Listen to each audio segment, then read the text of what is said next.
Sejam bem-vindos a mais um episódio do podcast do Lucas Dantas. Sou o host aqui de vocês. É com muita alegria que eu anuncio que nesse episódio que você está ouvindo, conversaremos com o promotor de justiça Gustavo Henrique de Andrade Cordeiro.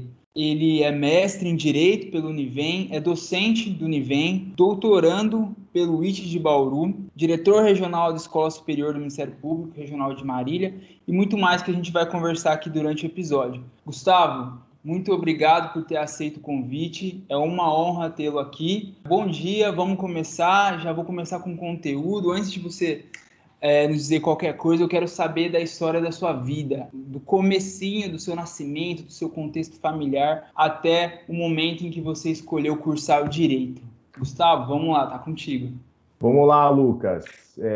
Bom dia, boa tarde, boa noite, conforme a hora que os nossos ouvintes estiverem acessando esse podcast. Eu agradeço primeiramente ao Lucas Dantas pela honrosa lembrança do meu nome e também pelo convite de estar aqui para compartilhar um pouquinho da minha vida, da minha história com vocês aqui nesse podcast. Lucas, muito obrigado por isso e continue contando conosco aí para outras atividades da mesma natureza. Começar falando da história da minha vida é alguma coisa muito profunda, né? Eu estou prestes a fazer 34 anos, eu nasci na cidade de Santos, morei em São Vicente, uma cidade vizinha a Santos, até os meus 16 anos, então na minha infância estava, na praia, na Baixada Santista. E com 16 anos eu me mudei para a cidade de Assis, que fica a 70 quilômetros de Marília, que é a minha atual cidade, minha atual residência. Pulando a parte de Santos, quando eu cheguei em Assis, já com 16 anos, na metade do segundo ano do ensino médio, eu tive muita dificuldade em me adaptar à cidade de Assis, porque eu vinha de uma cidade que era muito grande, com muitas atividades, e na flor ali da adolescência, com muitos amigos, com muitas pessoas da igreja com quem eu me relacionava, muitos amigos da escola, tinha banda, aquele sonho de jovem de fazer sucesso com banda de rock e tudo mais. Minha banda, na época, estava para gravar um CD. Então, perceba que essa mudança foi uma mudança bastante drástica, considerando que eu vim para Assis, que é uma cidade, na época, que nem tinha 100 mil habitantes ainda. Uma cidade onde eu fui muito feliz, mas que no momento da minha mudança eu tive muita dificuldade de adaptação por conta de todas essas circunstâncias. Depois de uns 6 meses, mais ou menos, de muita dificuldade de adaptação, eu consegui, enfim, me adaptar em Assis. E aí, quando cheguei ao terceiro ano do ensino médio, eu me vi diante da necessidade de fazer uma escolha, de tomar uma decisão. E a decisão já estava pré-ordenada na minha mente de fazer direito, mas sempre no terceiro ano fica aquela insegurança, aquela ansiedade, aquela angústia. Será que é isso? Será que não é? O meu pai, ele tem formação em Direito. Em 1993, ele se formou em Direito, lá em Santos. É a única pessoa da minha família que fez Direito, da minha família próxima. E o meu pai era oficial de justiça e eu sempre frequentava os ambientes de fórum com ele. A minha escola era perto do fórum, muitas vezes ele me buscava na escola, eu ia até o fórum, entrava no cartório, muitas vezes conversava com outros oficiais de justiça, com escreventes, e ele também tinha contato com alguns juízes, com alguns promotores, e eu ia crescendo, ali com os meus 9, 10, 11 anos, nesse ambiente, nessa atmosfera. Eu achava muito interessante essa atmosfera do direito. E num determinado momento, perguntando para o meu pai sobre várias funções do direito, ele me falou sobre o advogado, sobre o juiz e sobre o promotor. E aí, quando eu perguntei para ele sobre o promotor, ele me deu uma explicação bastante simples, bastante comezinha, mas que, na verdade, fez com que eu despertasse um interesse muito grande pelo Ministério Público. Meu pai me disse o seguinte: filho, o promotor é aquele que defende a sociedade. O promotor é aquele que protege os interesses de todas as pessoas. E aí eu pensei, nossa, mas que legal! Eu tenho a possibilidade de, como promotor, não defender interesses individualizados, interesses laterais, talvez interesses não tão relevantes. Eu posso defender interesses relevantes que dizem respeito a todo mundo. Então, com a minha imaturidade infantil, eu já comecei a despertar esse interesse pelo Ministério Público. O meu pai sempre me incentivou a falar sobre direito, sempre me levava nos fóruns, sempre falava da importância de se fazer direito. Meu pai tinha o interesse, o sonho de ser juiz. Só que ele fez faculdade já quando era casado, já tinha filho, já era oficial de justiça, já tinha uma rotina bastante atribulada de compromissos familiares e profissionais. Então, por conta disso, ele se formou com quase 40 anos. E aí, logicamente, por conta desses reveses todos, a dificuldade em se formar por conta de tudo isso e, posteriormente, a dificuldade dele em conseguir ter uma rotina de estudos fez com que, infelizmente, ele não conseguisse ser juiz e consumar esse sonho dele. Mas eu percebia que desde aquela época, Lucas, ele me incentivava a que eu pudesse fazer direito e trilhasse também esse caminho de concursos públicos. E ele sempre falava muito do concurso de juiz e do concurso de promotor, mas eu sempre pensava no promotor por conta dessa característica que ele me disse, de poder proteger os interesses de todas as pessoas da coletividade. Gustavo, antes de você prosseguir, eu gostaria de fazer uma pergunta assim que acredito que muitas pessoas possam sentir isso de alguma forma da família, algum tipo de pressão, ainda que seja um incentivo. Isso chegou a acontecer durante a sua carreira, durante a sua trajetória, de que esse incentivo às vezes resultasse numa pressão para que você trilhasse esse caminho? Você sentiu isso de alguma forma? Legal, Lucas. Sua pergunta é muito importante porque isso é muito recorrente nas famílias, nas vidas das pessoas. Eu posso dizer, assim, com muita segurança, com muita tranquilidade, que eu só tenho a agradecer a Deus pela serenidade que os meus pais tiveram durante toda a condução da minha vida. Eles confiavam muito em mim. Eles conheciam o meu potencial, conheciam a minha criação, a minha educação, e eles confiavam muito em mim. Então, eles não ficavam a todo momento ali me apertando. Olha, tem que estudar, tem que estudar, tem que estudar. Eles sabiam que eu tinha esse senso de responsabilidade. Eu estou falando isso na época da escola, tá? Ensino fundamental, ensino médio. Mas especificamente durante a faculdade, quando eu entrei na faculdade de Direito, eu passei a ter, assim, um senso de responsabilidade bastante potencializado a partir do momento em que eu entrei na faculdade. Eu virei a chavinha e falei, agora a coisa é séria.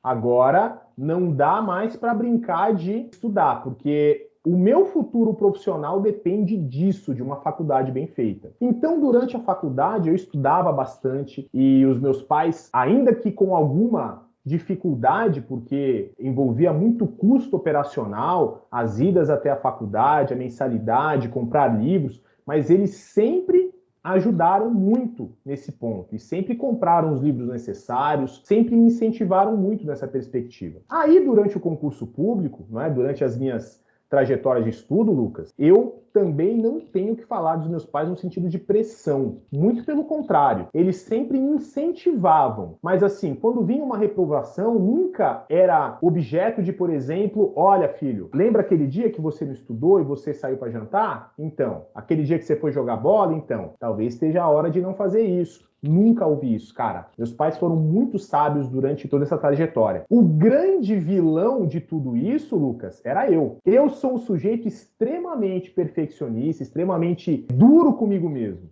Os meus pais sabiam que não precisavam ser duros comigo, porque a maior pressão infligida sobre mim era a minha própria pressão. Então, por conta disso, eu posso dizer para você que durante toda a minha trajetória, desde a escola até os concursos públicos, eu não tive essa pressão dos meus pais, no sentido de rigidez, de brigas, de advertências, não. Eles sempre deram incentivo, e a pressão maior quem fazia era eu. Gustavo, um outro ponto que eu gostaria de abordar é esse fato de você se deslocar tanto diariamente para comparecer à faculdade, na graduação que você fez no Univem, enfrentando uma viagem de 200 km por dia, ida e volta para Marília. Como que foi viver isso? O que você fazia durante a viagem? Você conseguia estudar? Você levava como esse momento aí que você tinha que se deslocar de Assis a Marília para cursar a graduação? Vamos lá, legal. Então, a partir do momento que eu saí de Santos, de São Vicente, para ir para Assis, já praticamente há 18 meses da minha escolha sobre onde seria a faculdade onde eu iria me formar, onde eu iria cursar, comecei a conversar com várias pessoas da cidade de Assis, com alguns advogados, com alguns estudantes, e eu ouvi de vários deles a informação de que a fundação, hoje Univem, de Marília, tinha uma vocação de aprovação em concursos públicos. E aí eu tive contato com várias pessoas que naquela época estavam sendo aprovadas em concursos públicos da magistratura, do Ministério Público e que se formaram ali na fundação. A partir desse momento eu pensei, olha, eu tenho uma faculdade muito boa, relativamente perto da minha casa e eu consigo, em tese, se eu me esforçar, se eu me dedicar, passar num concurso público estudando nessa faculdade. Então eu associei essa vocação de aprovação em concursos públicos da faculdade com essa relativa proximidade da faculdade Univem com a CIS, afinal, a CIS e Marília têm uma distância relativamente próxima, e eu foquei ali. Eu poderia ter prestado várias outras instituições de ensino, mas eu pensei, não, ali eu sei que eu posso passar num concurso público e tenho essa experiência de passar, então eu vou para lá. E essa decisão foi apoiada pelos meus pais e, de fato, eu prestei vestibular, passei em 4º lugar e cheguei lá na faculdade. Bom, a CIS fica a 70 e poucos quilômetros de Marília. Então, entre idas e voltas por dia, mais ou menos uns 150, 160 quilômetros, quase 200. Durante os 5 anos, eu ia de ônibus, num ônibus fretado, saía de Assis mais ou menos umas 6 e pouquinho, chegava às 7 e pouquinho em Marília, saía de Marília umas 11h10, chegava em Assis meia-noite 10, meia-noite 15. E aí, cara, no 2º ano da faculdade, eu tive que prestar serviço militar obrigatório. Eu prestei tiro de guerra. Então eu chegava em Marília, em Assis, da faculdade, mais ou menos meia-noite 15, meia-noite e meia, ia comer alguma coisa, dormir, e no outro dia, 5 horas da manhã, já estava de pé, porque eu tinha que ir pro tiro de guerra. Então, nesse 2º ano, que foi o ano de 2006, o tiro de guerra, eu praticamente no ônibus dormia. Era o tempo que eu tinha, né, na ida e na volta, para realmente dar uma descansada, para chegar bem na faculdade, né?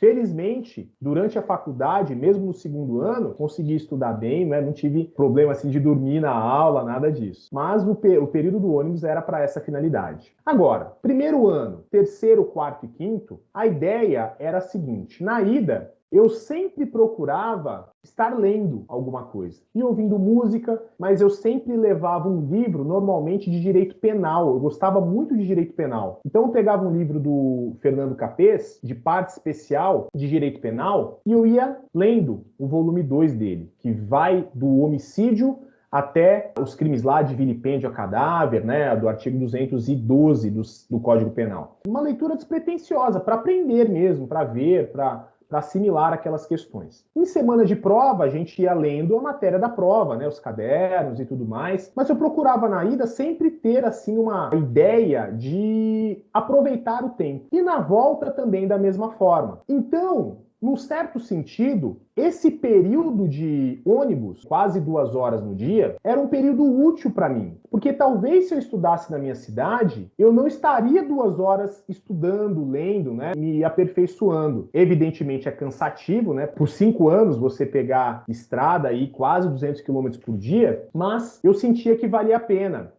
Porque realmente eu sentia nas aulas, nos professores, nos conteúdos, uma segurança muito grande. Que se eu firmasse aquilo que eu estava estudando, a minha trajetória rumo à aprovação seria uma trajetória muito mais tranquila, muito menos pedregosa. Posso dizer que foi realmente difícil, mas valeu a pena. Que legal, Gustavo, legal demais. Você se formou e entrou naquele momento bastante complexo da vida de quem se graduou em Direito, de que agora eu tenho que estudar, me preparar para os concursos públicos, para o meu concurso de foco, que era o Ministério Público, como você disse. Enquanto isso, você vê outras pessoas advogando, já conquistando alguns objetivos de vida, financeiros, enfim. Como que foi esse momento para você, tanto a questão psicológica? Eu sei que você disse que seus pais tiveram uma influência positiva nesse momento, né, de não cobrar e a maior cobrança era de você. Mas como que foi esse momento para você, tanto psicologicamente como materialmente? As primeiras provas que você prestou até chegar à sua aprovação no Ministério Público. Legal. Primeiro, eu quero tratar dessa questão imediatamente posterior à minha colação de grau. Eu colei grau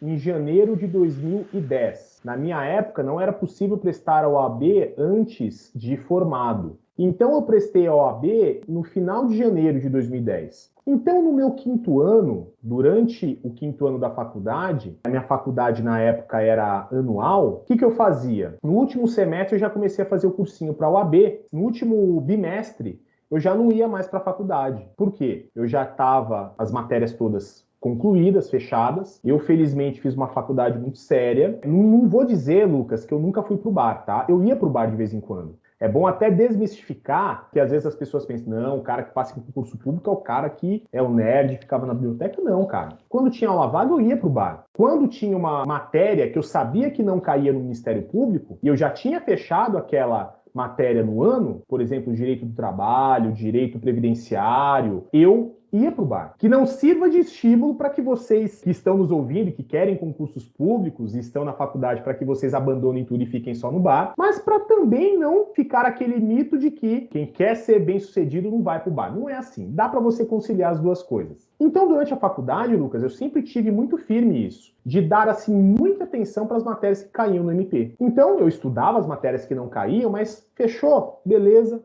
não vou me aprofundar tanto em relação a isso. E aí, no último ano da faculdade, eu fiquei estudando bastante para a OAB. Em fevereiro, fiz a segunda fase da OAB. A segunda fase da OAB foi anulada, a minha, porque tinha um cara lá em Osasco com um gabarito. E aí eu tive que fazer de novo a segunda fase em maio. Então, eu só peguei a OAB em junho. Nisso, eu já perdi 6 meses entre a colação e o início da minha atividade jurídica. E aí, o que aconteceu? No meio de 2010... eu sempre tive o objetivo de ser promotor, de fazer concurso público. Só que aí, Lucas, vem essa situação que você descreveu muito bem. Pô, agora eu tenho uma profissão, eu tenho OAB, eu tenho como ganhar dinheiro. Então, eu não vou ficar só estudando, né? Foi a minha ideia na época.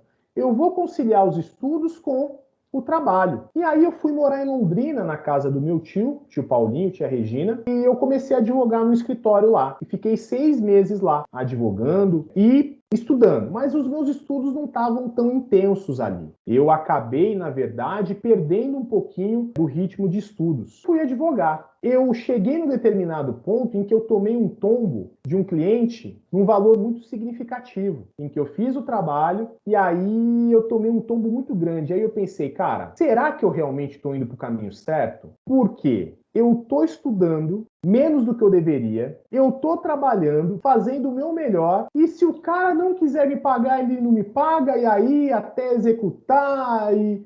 enfim, eu acho que isso é um sinal. Eu acho que eu realmente não devo caminhar nessa trajetória, nessa estratégia. Então aí no final de 2010, depois de 6 meses estando estudando lá em Londrina, eu voltei para Assis e comecei a advogar com um conhecido meu e montamos um escritório juntos. Começamos a trabalhar, só que aí em 2011 eu falei, esse ano eu vou fazer um cursinho, esse ano eu vou realmente pegar muito firme, vou trabalhar e vou estudar. Beleza. E aí o que aconteceu? Durante o primeiro semestre, das 8 da manhã ao meio-dia, eu estava firme lá estudando. À 1 da tarde até às 5, eu ia trabalhar no escritório. Voltava das 5h30 até umas 10, 11 horas, eu ficava estudando em casa. Mas eu estava vendo que não estava rendendo. E aí, num determinado momento, no meio de 2011, os meus pais chegaram em mim e falaram, filho, a gente está muito contente que você esteja trabalhando, mas nós queremos que você se dedique especialmente a estudar para concurso público. Nós sabemos que é o seu sonho, sabemos que é essa vocação, e nós percebemos que você tem potencial para isso. Na época, eu fiz uma prova do MP, Lucas, como treineiro, e eu não fui para a segunda fase por 5 pontos. E aí, quando minha mãe olhou aquilo lá, olhou minha prova, falou, peraí, esse moleque é bom mesmo. Deixa eu incentivar esse moleque. Aí eles falaram o seguinte, a gente dá um valor mensal aqui para você sobreviver, não era nada significativo, mas era o que eles poderiam, e a gente te ajuda a você viajar fazendo os concursos públicos. Beleza. A partir de então, fiquei em casa estudando. Em 2011, eu montei um baita caderno, Lucas, lá no cursinho, que da época era o cursinho LFG, era o melhor cursinho que existia, né, no país. Os grandes professores do Brasil estavam lá. Em 2012 eu falei, eu preciso sair daqui de Assis, porque Assis é uma zona de conforto para mim. Eu saio do quarto e eu posso conversar com meu irmão, eu posso jogar videogame, eu tenho muitos amigos, eles vão me chamar para jogar bola, enfim, eu preciso sair da zona de conforto. E aí, o que eu pensei? 2012, ano que vem, eu vou para Marília. Vou fazer o curso da Damásio, que é um curso muito bom, muito tradicional, e eu vou morar com o meu cunhado. Meu cunhado, irmão da minha esposa, na época, irmão da minha noiva, e o meu cunhado fazia faculdade aqui. Em 2012, o que eu fiz? Fiz cursinho de manhã, da 1 da tarde até as 10 da noite eu estudava. Só para o pessoal que está nos ouvindo ter uma concepção boa, como é que eu fazia?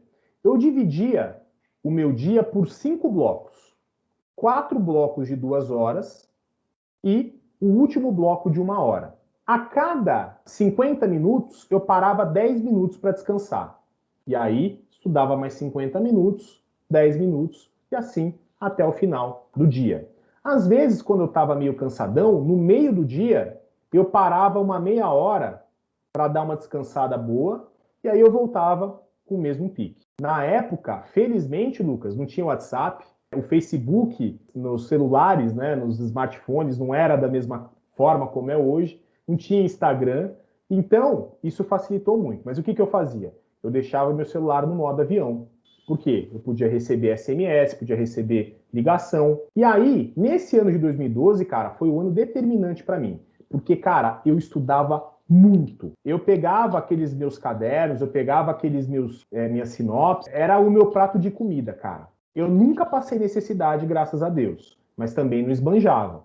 O dinheiro era contadinho. Quando nós passamos por uma situação como essa, a dificuldade acaba sendo um grande combustível para que você efetivamente se estimule a estudar. Eu não cansava não, cara. Por que eu não cansava? Porque eu pensava, bichão, eu não tenho outra alternativa, eu não tenho ou eu devoro isso aqui, ou eu não vou realizar o sonho da minha vida. Então foi essa postura minha de seriedade em relação aos estudos, especialmente nesse ano em que eu morei fora, é que certamente me conduziu até a aprovação. Foi determinante o apoio que eu tive dos meus pais para que eu pudesse me dedicar exclusivamente aos estudos. E também foi muito importante esse período de privações. Não é que eu passei fome, nada disso, mas eu passava por privações. Eu não podia fazer tudo aquilo que eu queria. Vou sair dar uma volta na rua? Vou ter que voltar. Não tenho muito dinheiro para gastar, né? Nessa perspectiva, eu dedico a esse ano especificamente a minha aprovação. Você se colocou numa situação que não tinha outra alternativa senão estudar, né? Não tinha plano B. Então, Lucas, aí no meio desse ano, cara, olha que loucura. 6 meses de muita intensidade de estudo. Evidentemente, eu não passei só por causa de 6 meses. O estudo é acumulado. Desde o primeiro ano da faculdade, eu estou acumulando conhecimento. Mas com 6 meses de estudo sério, primeira prova do MP que eu fiz, passei para a segunda fase. E aí a nota de corte foi 80, eu fiz 88 pontos. Nossa, demais. Sobrando. Voando, eu tava voando. Mas aí nesse momento, você já tinha os anos de carreira jurídica? Não tinha. Não tinha. Então era só continuar.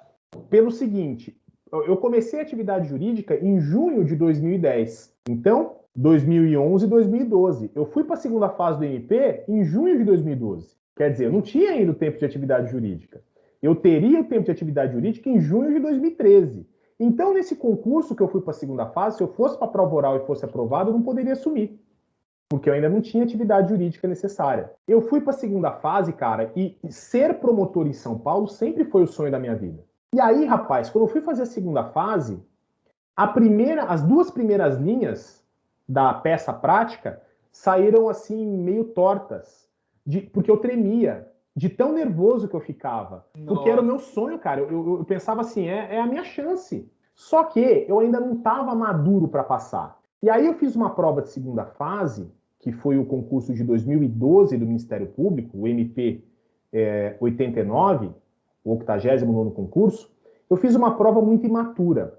Eu queria vomitar conhecimento, vomitar erudição, mas o que o examinador quer não é isso. O que o examinador quer é objetividade.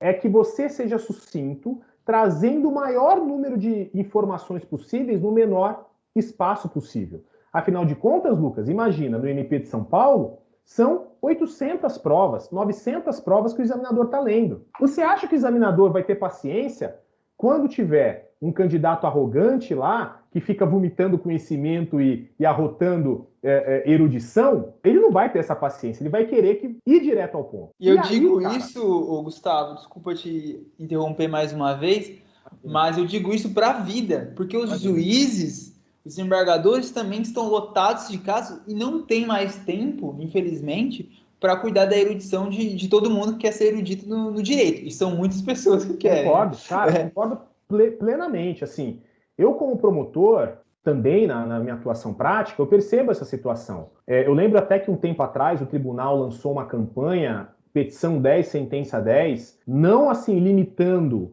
em 10 páginas, né, proibindo que uma petição inicial tenha mais de 10 páginas. Às vezes você precisa de mais. Mas assim, tendo uma diretriz, olha, seja sucinto. E como promotor eu percebo muito isso, cara. A gente tem muita dificuldade com peças que são extensas, não pela necessidade da extensão, mas muitas vezes pela vontade de demonstrar uma erudição ou um conhecimento, e no processo não é momento para isso, né? A academia talvez seja um lugar para você mostrar erudição, num artigo científico, trabalho, numa dissertação de mestrado, numa tese de doutorado, mas o dia a dia forense não é para isso, né? Assim, na minha avaliação. Retomando a questão que nós estávamos tratando sobre esse concurso específico, em que eu fui para a segunda fase, eu tive essa postura. E, cara, mesmo assim, eu quase fui para a prova oral. Se eu te falar, você não acredita. A nota de corte foi 4,00. Eu fiz, nessa prova, 3,97. Nossa! Eu não fui para a prova oral por 3 centésimos, 0,03. E como foi isso para você? Qual foi o sentimento? Assim, eu sei que Trágico. você disse... eu ia falar, você olha agora como percebendo que você era imaturo, mas naquele momento... Decepção completa, porque eu tinha certeza que eu ia, cara. E com todas as pessoas com quem eu conversava, assim, que entendiam um pouco, e eu descrevia como é que eu fui na prova, eles falaram, bicho, você foi para a prova oral. Só uma pessoa, que é o meu padrinho de casamento, minha grande referência pessoal e profissional, que é o professor Roberto da Freiria, ele chegou um dia e falou, Gustavo, posso te falar uma coisa que você não vai gostar de ouvir? Eu acho que você não foi para o oral, não. Eu acho que você fez uma prova arrogante, em que você demonstrou muito conhecimento, mas você não atendeu às expectativas do seu examinador. Prepare-se, porque talvez você tenha uma surpresa negativa. Você está muito estimulado, mas talvez você tenha uma surpresa negativa. Rapaz, Gustavo, eu consigo imaginar o Freiria falando isso para você. É a cara dele, né? É a cara. Cara dele. Ele é a contracultura em pessoa. Fui aluno dele também, né, no Univem, e consegui imaginar perfeitamente ele te falando isso e como deve ter sido difícil para você escutar. Porque, assim, eu vejo na nossa história muitos pontos de similaridade. Meus pais tiveram a mesma postura comigo, eu tive a mesma atuação que você teve durante a graduação, estudando bastante, mas ainda assim, vivendo, na medida do possível, os bares e tudo mais. E tive essa percepção e escutei algumas coisas do Freiria também nesse sentido. Mas então, vamos continuar aí. Então, continuando aí esse ponto. Cara, tomei esse pau. E aí, a hora que eu saí da casa do Freiria, eu fui lá em Paraguaçu conversar com ele sobre isso. A hora que eu saí, eu falei, não, ele tá errado. Todo mundo tá falando o contrário. Mas não, bicho, ele tava certo. Olha o que aconteceu, Lucas. Cada um tem uma fé, né? Tem uma convicção, mas, bicho, no meu dicionário, isso se chama providência divina, isso se chama Deus. Eu tomei esse pau numa sexta-feira de carnaval. Eu fiquei mal, rapaz. Fiquei uma semana sem estudar, uma semana mal, triste, desanimado, não tinha vontade de fazer nada. Só que aí, rapaz, olha que loucura. Na sexta-feira subsequente, 7 dias depois da minha reprovação, o MP aprova o 90º concurso. Uma semana depois, opa, agora eu tenho esperança novamente. Que sensacional. Foi o período de luto desse concurso para renascer esse 90º concurso. E aí, rapaz, o que aconteceu? O 90º concurso foi aprovado em fevereiro, mas ele só foi realizado em junho. A primeira fase foi em junho. Inclusive, a primeira fase foi na final da Copa das Confederações. Eu estava lá fazendo prova, escutando o povo falando... Gol! Gol do Neymar, gol do Fred, gol não sei de quem. Depois que eu tomei esse pau na prova do MP, eu comecei a prestar vários concursos de MP e de magistratura em vários lugares do país. Fiz no Paraná, fiz em Mato Grosso do Sul, Distrito Federal, em vários lugares. E aí o que eu comecei a colocar na cabeça? Bichão, meu sonho é ser promotor. São Paulo é só mais uma das 27 unidades federativas. Eu posso ser promotor em qualquer um dos estados e vou ser feliz em qualquer um dos estados. E aí, cara, quando eu comecei a fazer concursos em outros lugares, eu comecei a tratar a prova de São Paulo, que era a minha obsessão, que eu ficava tremendo na hora que eu fazia, eu comecei a tratar como mais uma prova. E isso foi determinante psicologicamente para que eu fosse aprovado nessa prova. E aí comecei a ser aprovado em várias provas para fora, né? Eu fui aprovado, salvo engano, em 7... Não, perdão, eu fui aprovado em 11, para 11 segundas fases. Eu nunca tomei pau para valer na prova objetiva. Eu sempre passei na prova objetiva, na primeira fase. E aí eu fui aprovado em 10 ou 11 provas objetivas. 4 delas eu não fui fazer. 7 delas eu fui fazer. Eu tomei 6 paus na prova dissertativa, que é aquela em que você tem que fazer uma dissertação, peça prática profissional, privativa de promotor, e responder algumas questões de forma dissertativa, para só passar na 7ª, que foi justamente o 90º concurso do MP de São Paulo. O Freiria, durante a faculdade, falava assim: Gustavo, a primeira prova oral que você chegar, você vai passar, mas você vai sofrer com a prova dissertativa. Não porque você escreva mal, você escreve bem, mas você não é objetivo, você muitas vezes é prolixo nas suas ideias. Então você vai sofrer até passar na prova dissertativa. Na primeira prova oral que você fizer, você vai passar. Isso ele falava no meu 3º ano da faculdade, 4º ano da faculdade. Né? E cara, batata, eu apanhava, era na prova dissertativa. E aí, cara, olha que loucura. Eu passei 7 dias lá no Mato Grosso do Sul fazendo prova do MP lá. E eu peguei, bicho, uma crise de asma monstruosa lá. Vim para São Paulo, graças ao meu tio que deu uma passagem de avião para mim, do nada, ele chegou e falou: ó, vou comprar passagem de avião para você. Tá bom, providência novamente, na minha visão. E aí fui para São Paulo mal, rapaz. Fiz a prova doente. A prova que eu passei. Um mês depois, fui fazer a segunda fase. E aí, cara, eu tava esperando para entrar na prova, 2 meninas estavam conversando na minha frente. Hoje eu nem sei se elas passaram, se não passaram. Elas falaram o seguinte: olha, eu ouvi dizer que os examinadores aqui de São Paulo gostam que o candidato seja objetivo. Então, não ficar floreando muito, ir direto ao ponto. E eu fiquei com isso na cabeça. Minutos antes de entrar para a prova. Olha que coisa. E aí eu cheguei na prova, influenciado por conta dessa conversa dessas 2 pessoas, eu falei: bichão, eu vou fazer essa prova diferente do que eu fiz a outra.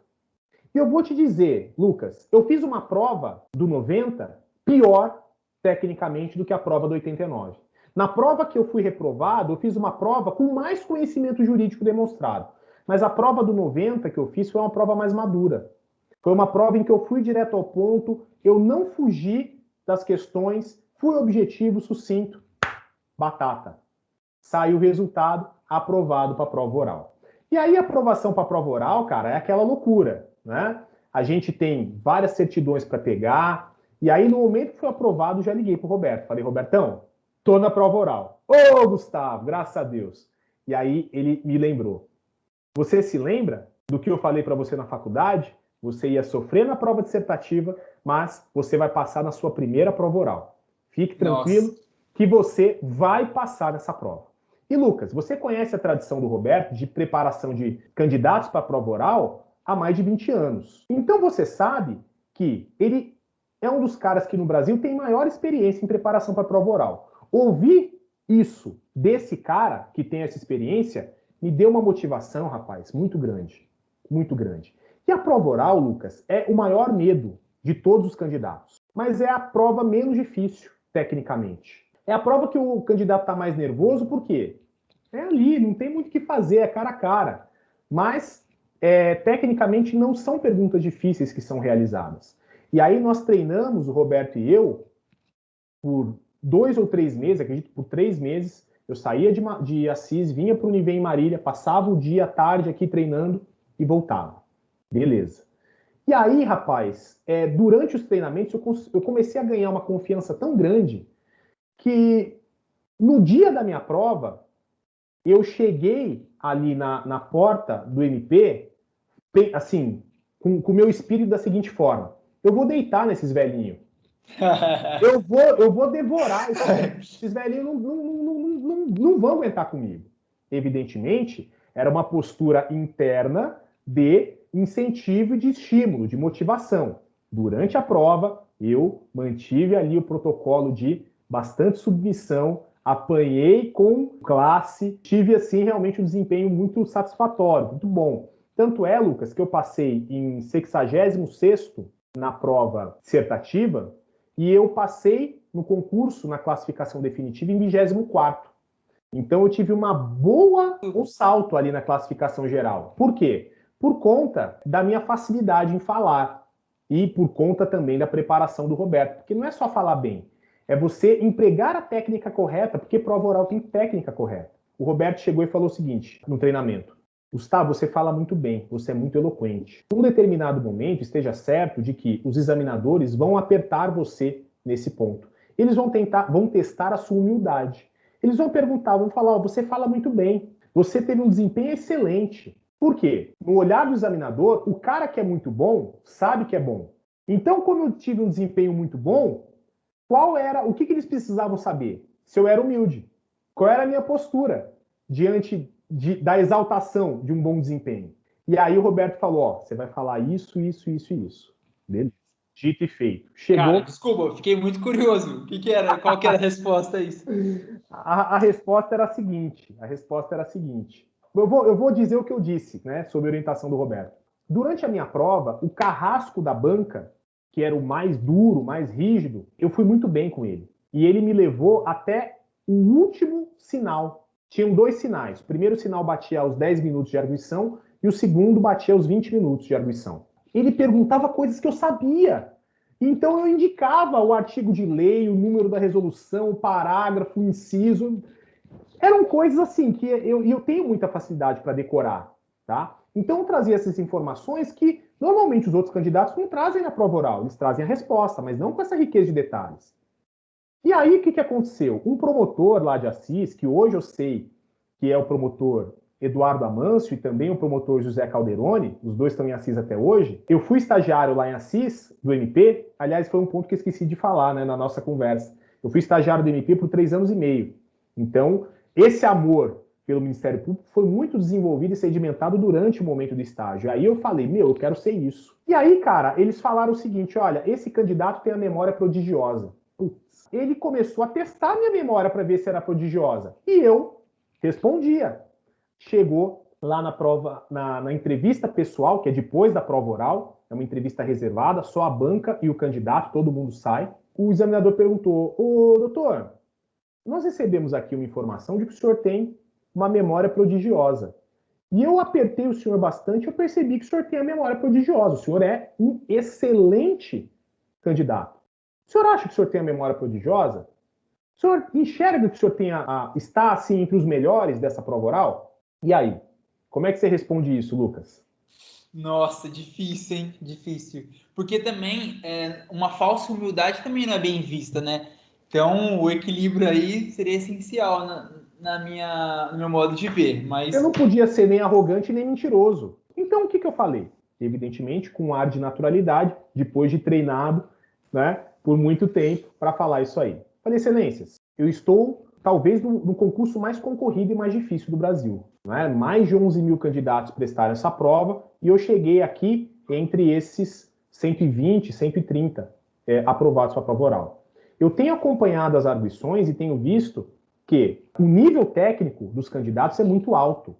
E eu, honestamente falando, não me enxergo nem num patamar superior a eles e nem num patamar inferior a eles. Eu sou só mais um aqui, tal como os demais, que vem buscar o seu sonho, vem buscar o seu objetivo profissional de ser promotor de justiça. Então, agradeço a gentileza das palavras de Vossa Excelência e eu reputo a essas informações trazidas pelos promotores da cidade onde eu moro como um excesso elogioso. Mas não enxergo que eu tenha virtudes, capacidades muito superiores em relação aos demais. Eu sou só mais um aqui com o propósito de ser promotor de justiça. Ponto. Rapaz, essa é a resposta. Sensacional. Essa é a resposta. E aí, tanto foi convincente, Lucas, que o outro examinador já chegou e falou, doutor, o senhor tem razão. Tem candidato muito bom aqui e tem muito pouca vaga. Se o senhor não passar, como é que vai ser? Excelência, se eu não passar, ano que vem, quando tiver um próximo concurso, eu volto aqui fazer. Não há problema nenhum. Inclusive, Lucas, é importante que vocês compreendam que o examinador do concurso público, ele não quer super-homem, ele não quer gênios. Por quê? Muitas vezes o cara que é um gênio, né, com uma memória prodigiosa, com uma inteligência muito além do normal, ele vai ter dificuldade de relacionamento. E a gente não quer, né, dentro da instituição, uma pessoa que tenha dificuldade de relacionamento. A gente precisa de pessoas equilibradas, temperadas, que sejam firmes, que sejam empenhadas e que sejam preparadas intelectualmente. Mas não gênios. Precisamos de trabalhadores, né, que sejam muito bem preparados, mas que tenham, principalmente, esse equilíbrio emocional. Legal, Gustavo.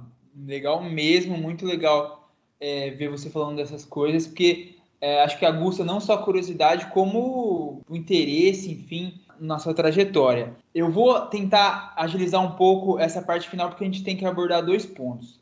E eu quero, na verdade, 3 pontos. O primeiro é o seguinte: foi aprovado? Quem foi a pessoa que recebeu a sua primeira ligação? Qual foi o sentimento, enfim, de concretizar esse sonho? Eu sou tão sem vergonha, tão autoconfiante, que eu fui lá na sessão pública de anúncio de resultado do MP. Fui eu, meu pai, minha mãe, meu irmão e minha então noiva. A gente ficou esperando do meio-dia até as 7 da noite, quando foi aberta a sessão e nós entramos.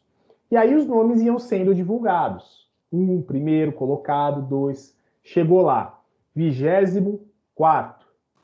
Gustavo Henrique de Andrade Cordeiro. E aí, é bom que o pessoal tenha a compreensão de que é uma sessão pública, solene.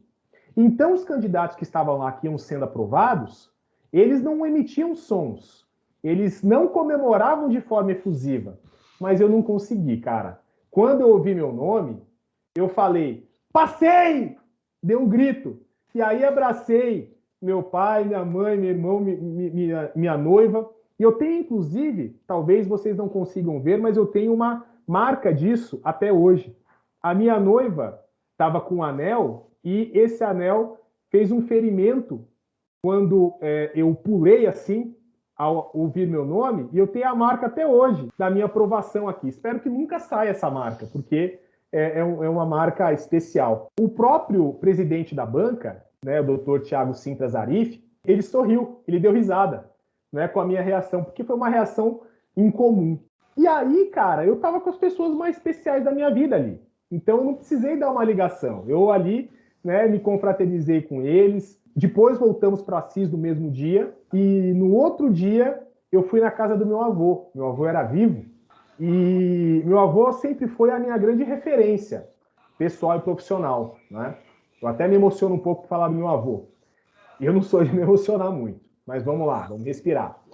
E o meu avô, ele foi oficial de justiça e foi professor. Me alfabetizei com ele que me ajudava a estudar, e ele foi um cara, certamente a pessoa mais importante na minha formação intelectual. Eu tinha 26 anos quando eu fui aprovado. Foi em 2013, dezembro de 2013. No outro dia de manhã, eu fui lá na casa do meu avô já velhinho, com seus 85 anos, mais ou menos, e eu pude olhar para ele e falar, avô, eu passei, eu sou promotor de justiça. Nossa, sensacional, cara. Tô arrepiado aqui. E, cara, foi assim uma experiência única, irreplicável e indizível. Perceber que ele pôde, de forma bastante... já com alguma limitação intelectual, já com alguns indícios de senilidade, mas ver assim o sentimento de orgulho dele em relação a mim foi muito forte e foi muito gostoso, né? Foi muito satisfatório. Muito bonito, Gustavo, muito bonito você ter compartilhado isso, porque eu acho que essas coisas valem muito a pena na vida. São essas coisas que ficam realmente marcadas na nossa história. E, cara, é engraçado o quanto eu me vejo em você em vários pontos, assim, porque eu tenho uma relação assim, muito forte com meu avô também. E lembro de algumas ocasiões, por exemplo, na minha apresentação do TCC, no Univem também ganhei o prêmio de melhor aluno, e eu lembro dele, exatamente dele, me olhando assim na plateia e chorando e tal. Então, cara, me arrepiou totalmente. Muito obrigado por compartilhar isso com a gente, cara. Lucas, antes do seu segundo ponto, só deixa eu falar um negócio que é importante, até para eu me recompor aqui. Cara, qual era o meu sonho? Eu fui estagiário no MP, em Assis, da 3ª Promotoria de Assis, que era uma promotoria criminal de júri. Por 3 anos e meio eu servi aquela promotoria como estagiário. E aí o que aconteceu, cara? Passei no concurso, escolhi a vaga em Assis, promotor substituto de Assis. Qual foi a minha primeira designação? 3ª Promotoria de Assis. Ou seja, eu voltei para o cargo onde eu fui estagiário como promotor. Lucas, eu cheguei a fazer um júri em 2014 de uma denúncia que eu, como estagiário, havia oferecido em 2009. De um júri que foi anulado, eu fiz o 2º júri. Cara, você não tem ideia do que é a satisfação de você sair de estagiário e voltar para a mesma sala como promotor. É indescritível, é indizível, é maravilhoso. E eu pude ter essa experiência muito gostosa. Uma coisa maravilhosa dessa história é que talvez quando você tenha vivido, você não tenha conseguido perceber. Mas falando hoje, é notável as ligações, os motivos, as razões que fizeram você ser quem é hoje, assumir o cargo que você tem hoje e também ser professor, que é um ponto que a gente quer abordar bastante sobre a docência. Você é mestre pelo Univem, doutorando pelo ITE e professor do Univem. Ou seja, vamos deixar isso bem claro para quem está nos ouvindo. Você conseguiu ser o promotor de onde você estagiou e conseguiu ser professor da faculdade em que se graduou. Me fala, Gustavo, como que foi a docência para você? Se quiser abordar mais algum ponto que eu tenha passado, mas encaminha aí para a docência, que é um ponto bastante relevante. Eu acho que a gente já está com 1 hora de encontro. Eu só falei da minha vida como promotor, né? E é importante que nós exploremos também essa faceta de professor. Na verdade, eu, quando fiz a faculdade, eu sempre me espelhei muito em alguns professores que eu tive. Respeito, tenho amizade com muitos professores, mas eu admirava especificamente 3 professores, de forma assim especial. Primeiro, o Freiria, que era procurador de justiça. Segundo, o professor Jairo, que é promotor de justiça. E o professor Brianese, também promotor de justiça aposentado. E eu achava interessante como eles eram eloquentes, como eles falavam bem, como eles tinham conhecimento sobre aquela matéria com profundidade, como eles traziam as informações referentes àquele conteúdo com firmeza, com convicção, com autoridade.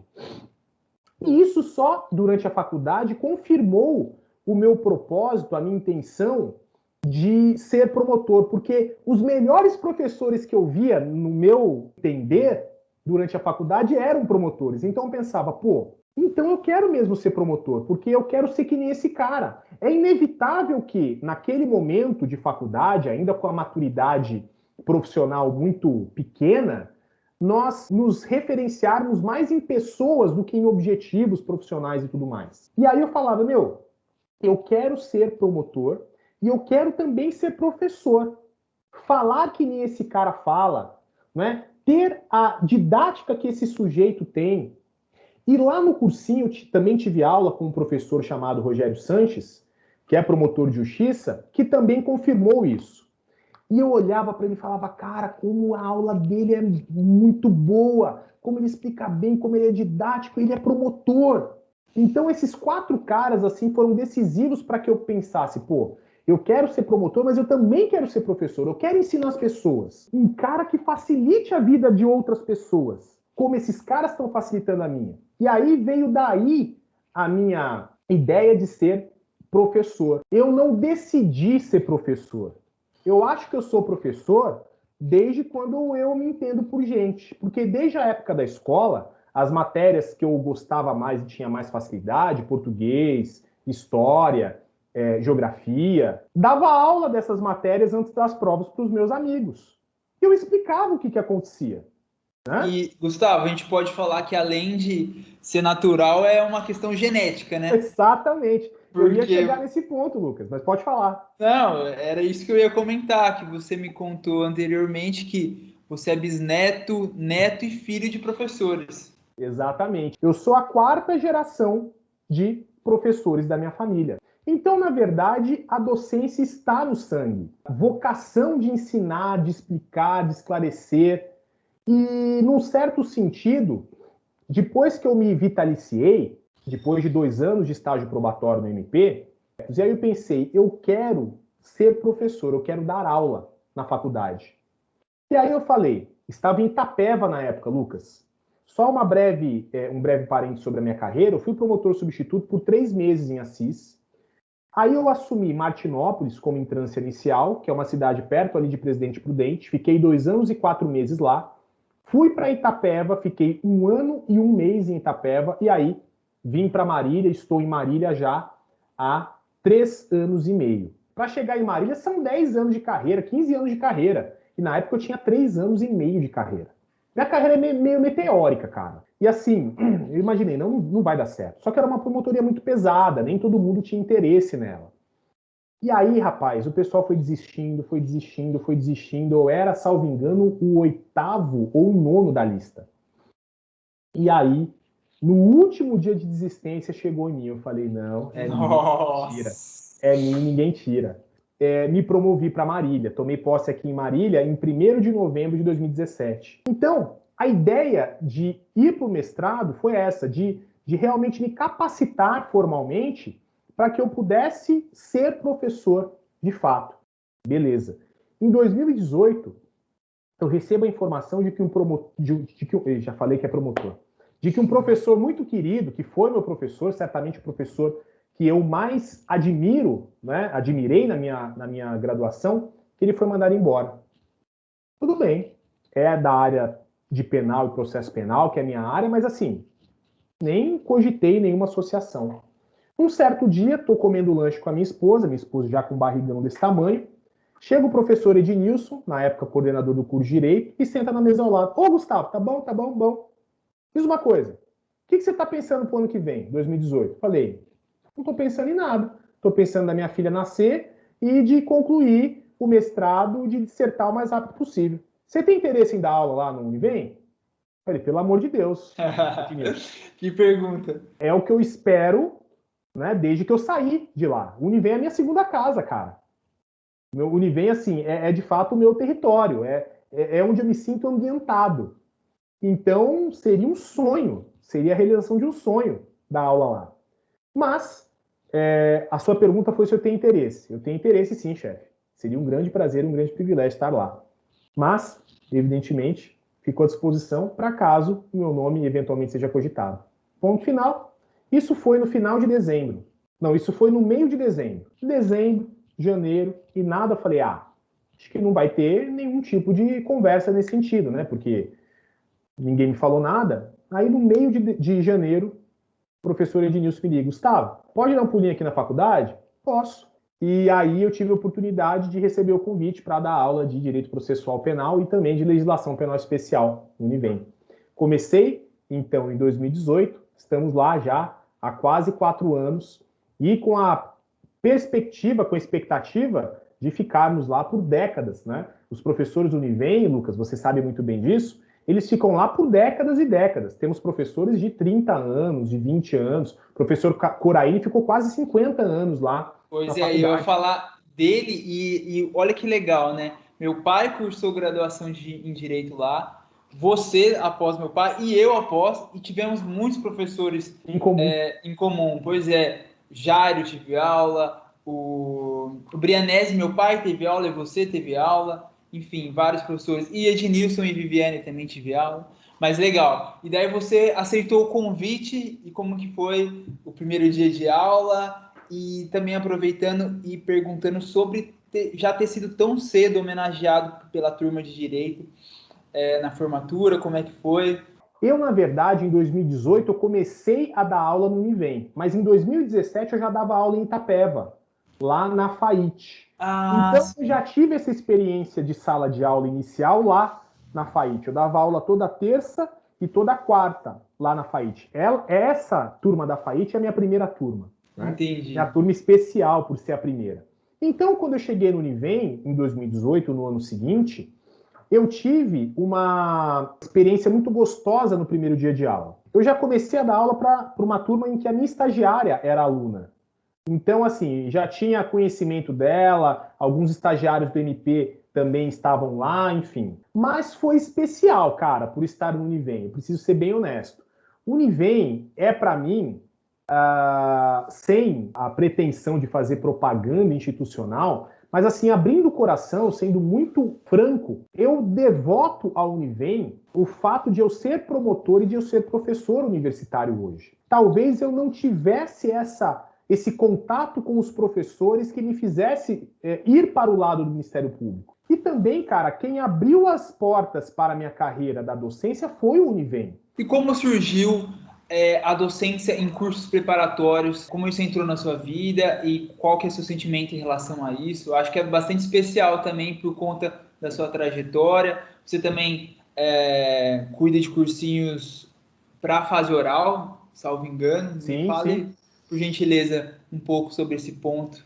Vamos lá. Só vou, em poucos instantes, arrematar a última resposta. Nos 3 anos de Univem, eu tive a felicidade de ser homenageado. Fui, no primeiro ano da turma 51, paraninfo daquela turma. Turma 52 também fui paraninfo. Turma 53, patrono. E aí o Paraíba foi eleito paraninfo naquela turma. E aí eu aceitei perder com alegria a eleição de paraninfo. O professor Paraíba tem quase 30 anos de docência lá no Univem e nunca havia sido homenageado ainda. Rapaz, entre nós, quando nós soubemos dessa homenagem para o Paraíba, que ele foi escolhido, o paraninfo, rapaz, foi uma alegria assim entre os professores muito grande, porque ele é uma pessoa muito querida. E de fato ele... a gente só fez uma exigência, os professores. Ele tinha que fazer o discurso dele em forma de repente. Ele teria que declamar o discurso. Então, foi essa a ideia. Mas, evidentemente, Lucas, ser homenageado não é objetivo, não é fim, é consequência. Eu devoto isso à consequência de um bom trabalho desenvolvido em sala de aula e de uma proximidade que eu tenho em relação a esses alunos. Nada além disso. Não sou melhor que os demais professores, longe de mim, né? Sou um aprendiz deles. Mas eu devoto a essas circunstâncias, essa situação de homenagem. Sobre o curso, vamos lá. Eu estava num determinado momento, rapaz, eu estava viajando com a minha esposa estava com 6 meses de gestação, a gente estava num quarto em Las Vegas. E eu recebi uma ligação.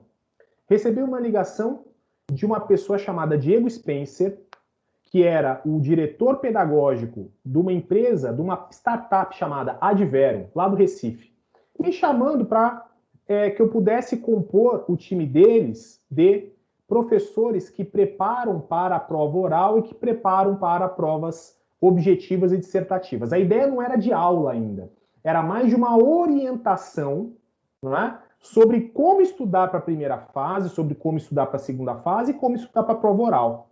Então, a partir daí, em 2017 e em 2018, eu desenvolvi esse trabalho de prova oral, inclusive com o professor Freiria, que também é nosso professor do curso.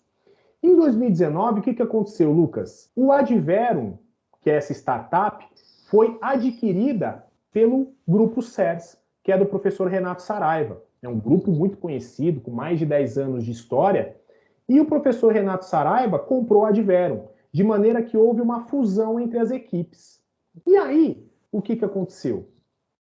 O diretor pedagógico, Diego Spencer, falou: nós vamos fazer um curso para a prova do MP de São Paulo. E quem vai dar processo penal é você, Gustavo.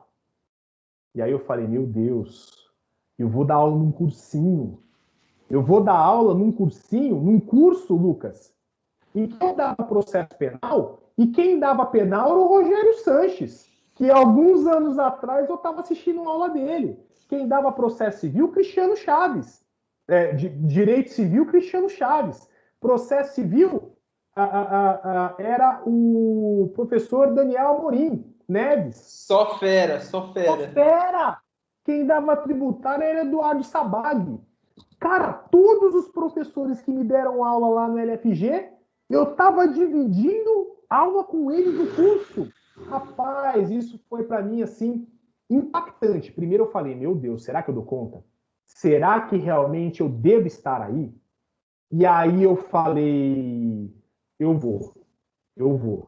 E aí dei o meu melhor no meu curso, fui até Campinas, gravei, fui inclusive numa Semana Santa, viu, Lucas? Faz exatamente 2 anos que eu dei essas primeiras aulas. Antigamente a gente tinha que dar aula no estúdio, né?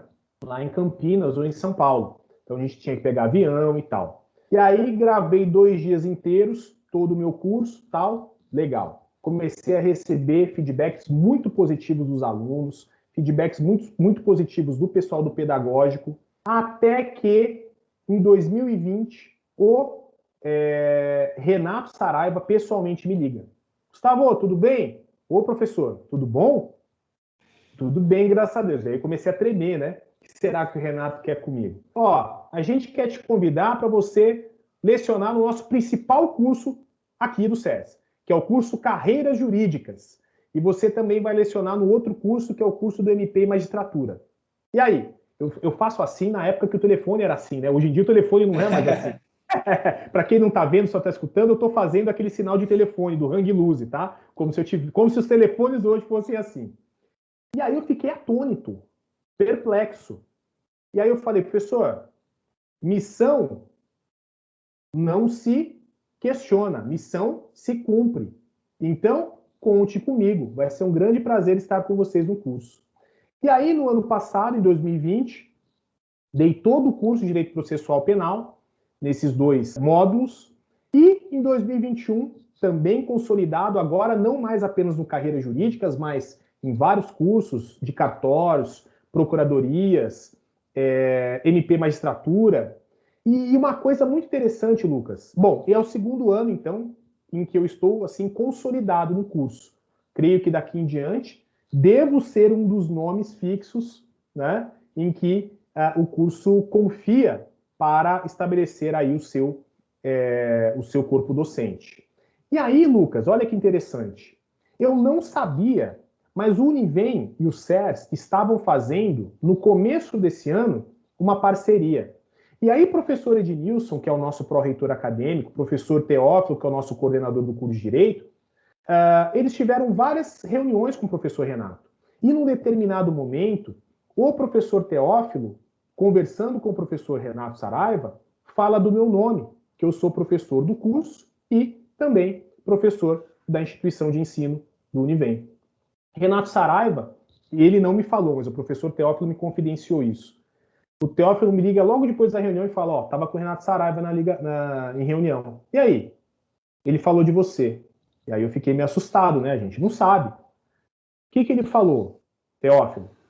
Ele falou que você é uma das maiores revelações que o SER já teve nesses últimos anos. E aí eu arregalei o olho e falei, sério que ele falou isso? Sério? Você sabe que eu sou teu amigo e não ia mentir para você. Então, cara, assim, esse reconhecimento profissional, especial, não só dos chefes, né, do Renato Saraiva, do Dr. Luiz, que é o reitor do Univem, mas o reconhecimento também dos alunos, da nossa dedicação, do nosso esforço em tentar trazer para eles o melhor conteúdo possível, é muito gratificante. E especificamente no cursinho, Lucas, você tem que virar a chavinha em relação à graduação. Na graduação é a primeira vez que os alunos estão tendo contato com aquele conteúdo. Então a aula tem que ser mais lúdica, tem que ser mais exemplificativa. Enquanto no cursinho você precisa trazer o maior número de informações no menor número de tempo. Por quê? Porque o cursinho é uma revisão. Partimos do pressuposto que você já teve essa aula lá na faculdade. E aí, Lucas, a grande dificuldade nossa é nivelar a aula. Por quê? Eu estou dando aula para quem nunca teve aquele conteúdo na faculdade, tem um déficit muito grande em processo penal, e eu também estou dando aula para defensor público que quer ser promotor, como eu recebi, por exemplo, vários relatos em inbox. Para procurador do Estado que quer ser juiz, para promotor que quer ser procurador da República. Então é muito difícil você dosar, porque você não pode ser muito superficial para não desatender aqueles caras que estão num nível muito elevado. Tem gente que já está em prova oral fazendo cursinho. E você também não pode ser tão rebuscado, tão erudito, porque tem gente que não sabe o beabá do que você está falando.